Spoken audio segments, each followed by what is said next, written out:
بسم الله و الحمد لله و الصلاة و السلام علی رسول الله. اما بعد، برادر سوال نمودند که مگر دعا کردن به الله برای آنه که فلان دختری رو در آینده همسرم بکن جایز است؟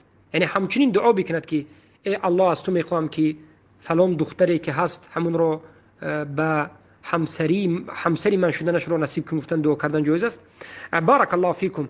یک مرد موحد، یک جوان مرد موحد یک دختری صالحه رو فهمید و دانست و خواست که همون رو بزنی بگیرد و از الله طلب کمک کرد و همون دختر رو از الله طلب کرد که زنی او باشد، باکی ندارد و این جایز است.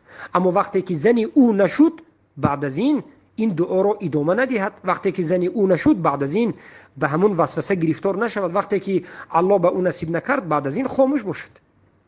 به همون دعای گرفتش اجر میگیرد. بارک الله فیکم.